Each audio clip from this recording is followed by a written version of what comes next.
Hi friends, அஸ்ஸலாமு அலைக்கும். இன்றைக்கி என்ன பார்க்க போகிறோம்னா, சுவையான மந்தி பிரியாணி தான் பார்க்க போகிறோம். இன்றைக்கி ஃப்ரைடே, எங்கள் வீட்டில் மந்தி பிரியாணி. உங்கள் வீட்டில் என்ன ஸ்பெஷல்னு சொல்லுங்கள். இதுக்கு 1/2 கிலோ பாசுமதி அரிசி எடுத்து ஊற வச்சுருக்கேன். தக்காளியும் பச்சை மிளகா போட்டு அரைச்சி எடுத்து வச்சுருக்கேன். இது ஒரு 3/4 கிலோ கோழி எடுத்து 4 பீஸாக போட்டு நான் உப்பும் தயிரும் ஊற வச்சு நான் குக்கரில் போட்டு வேக வச்சுருக்கேன், ஸ்டீமர் வச்சு. இதில் அந்த கடாயை வச்சு நம்ம எண்ணெயும் நெய்யும் ஊற்றி நம்ம இப்போ வெங்காயத்தை வதக்க போகிறோம். பட்டை கிராம்பு போட்டு நம்ம வெங்காயம் வதக்க போகிறோம். இப்போ நல்லா இந்த வெங்காயத்தை நம்ம வதக்கி எடுத்துக்கலாம். இது ஒரு 300 கிராம் வெங்காயம் இருக்கும். வெங்காயம் நிறையா போட்டால் தான் மந்தி பிரியாணிக்கு நல்லாயிருக்கும். இந்த வெங்காயத்தை நல்லா நம்ம வதக்கி இப்போ எடுத்துக்கிறோம்.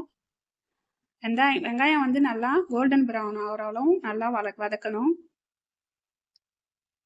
நீங்களும் மந்தி பிரியாணி செஞ்சால் நானே செய்கிற மாதிரி செய்யுங்க. ரொம்ப குயிக்கான முறையில் ஈஸியாக நம்ம வீட்லேயே செஞ்சு சாப்பிட்லாம். இல்லை உப்பு சேர்த்து நம்ம வதக்கிக்கணும். கொஞ்ச நாளாக என்னால் வீடியோ போட முடியல.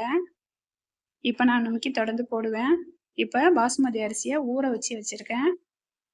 இப்போ கோழியும் வெந்துருச்சு. கோழியை குக்கரில் போட்டு நம்ம வேக வச்சதுனால குயிக்காக வெந்துருச்சு. நல்லா சாஃப்டாக இருக்கும். சக்கையாலாம் இருக்காது. இந்த மாதிரி நீங்கள் வேக வச்சு எடுத்து வச்சுக்கோங்க.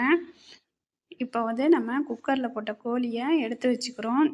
அடியில் ஸ்டீமர் வச்சு இது குக்கருக்குள்ளே உள்ளது. இதை எடுத்து நம்ம இப்படி போட்டு இதுக்கு மேலே வச்சோம்னாக்கா அடியில் தண்ணியெல்லாம் கலெக்ட் ஆகிடும். இந்த தண்ணியை தான் நம்ம எடுத்து மந்தி பிரியாணிக்கு ஊற்றணும். நல்லா வாசமாக இருக்கும். தண்ணி கொஞ்சம் நிறையா இருக்கும். நான் அடுப்பில் கொஞ்சம் வேகமாக வச்சதுனால கொஞ்சமாக போயிடுச்சு. வெங்காயம் நம்ம வதங்குறதுக்குள்ளே இப்போ நம்ம கோழியை மசாலா தடவி வச்சிடலாம். கோழிக்கு மிளகாய்த்தூள் 1 ஸ்பூனு, கரம் மசாலா 1 ஸ்பூனு, மந்தி மசாலா நான் வீட்லேயே அரைச்சி வச்சுருக்கேன். பட்டை கிராம்பு ஏலக்காய்லாம் போட்டு மந்தி மசாலா வீடியோ நம்ம செல்லில் இருக்குது, பார்த்துக்கோங்க. இப்போ உப்பு போட்டு லெமன் ஊற்றி நல்லா கலந்து இப்போ நம்ம கோழியில் தடவி எடுத்துக்கலாம். நல்லா எல்லா பக்கமும் வர அளவு நல்லா கலந்து எடுத்துக்கோங்க. அப்போ தான் நல்லா டேஸ்ட்டாக இருக்கும். நம்ம ஃபஸ்ட்டே மிளகாய் தூள்லாம் போட்டாக்கா மந்தி வந்து கலராகிடும். அதனால தான் நம்ம ஃபஸ்ட்டு தயிரையும் உப்பையும் போட்டு ஊற வச்சு வேக வச்சு இப்போ நம்ம கலந்து எடுத்துக்கிறோம். இப்போ வெங்காயம் நல்லா செவந்துடுச்சு. வெங்காயத்தை கொஞ்சோண்டு டெக்கரேட் பண்ண எடுத்துக்கிறோம். மேலே போடணும் இந்த வெங்காயத்தை. இப்போ இந்த வெங்காயம் மட்டும் போதும். இதோட இன்னும் கொஞ்சம் வெங்காயம் சேர்த்து இதை லைட்டாக நம்ம வதக்கிக்கணும். நல்லா வதக்கி எடுத்துக்கோங்க. இது ரொம்ப வதங்க வேணாம், லேசாக வதங்கினா போதும்.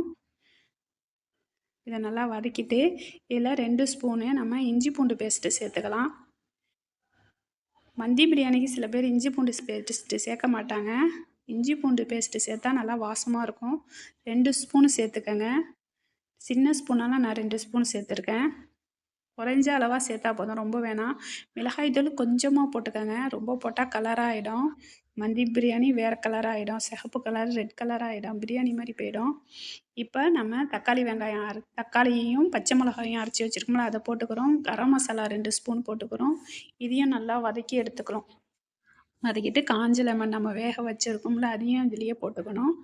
இது நல்லா வெந்துடுச்சு. இப்போ நான் குக்கரில் தான் மந்தி பிரியாணி போட போகிறேன். அதனால் நான் குக்கரில் எல்லாத்தையும் ஊற்றிக்கிறேன்.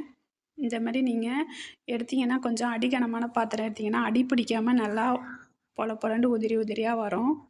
இப்போ நம்ம தேவையான அளவு தண்ணி எடுத்துக்கலாம். 1 கிளாஸ் அரிசினா 1.5 கிளாஸ் தண்ணி எடுத்துக்கோங்க. அப்போ தான் பாசுமதி அரிசிக்கு கரெக்டாக இருக்கும். 2 கிளாஸ் வைக்காதீங்க. உப்பு தேவையான அளவு போட்டுக்கோங்க. உப்பு நல்லா தேவையான அளவு போட்டுட்டு நம்ம தண்ணி கொதிக்கிறவளும் கொஞ்சம் நேரம் மூடி வைக்கிறோம். இப்போ பக்கத்து அடுப்பில் நம்ம கடாயை வச்சு கொஞ்சமாக நெய் ஊற்றி நம்ம கோழி மசாலா தடவி வச்சுருக்கோம்ல, அதை வந்து நம்ம இப்போ கடாயில் போட்டு லைட்டாக ஃப்ரை பண்ணுறோம். இப்போ தண்ணியை கொதிச்சிடுச்சு. தண்ணி கொதித்தோடனே நம்ம அரிசியை சேர்த்துக்கிறோம்.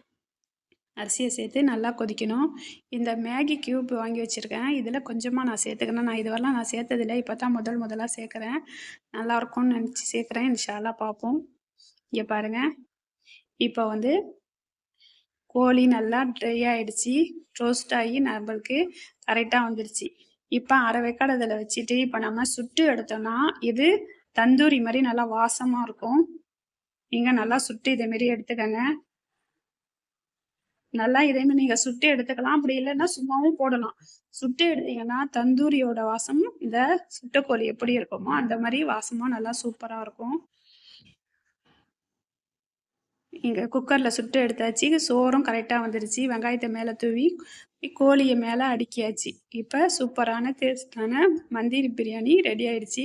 நீங்களும் ஒரு முறை இப்படி செஞ்சு பாருங்கள். நான் பெரிய வீடியோவில் நல்லா தெளிவாக உங்களுக்கு எல்லாமே சொல்லியிருப்பேன். அந்த வீடியோ போய் பாருங்கள். Okay bye. அஸ்ஸலாமு அலைக்கும். ஷேர் பண்ணுங்கள், சப்ஸ்கிரைப் பண்ணுங்கள். கண்டிப்பாக செஞ்சு பார்த்துட்டு கமெண்ட் பண்ணுங்கள். என்னை யார் யாரெல்லாம் மிஸ் பண்ணீங்களோ இந்த வீடியோவை அவங்கெல்லாம் லைக் பண்ணுங்கள். Okay bye. அஸ்ஸலாமு அலைக்கும்.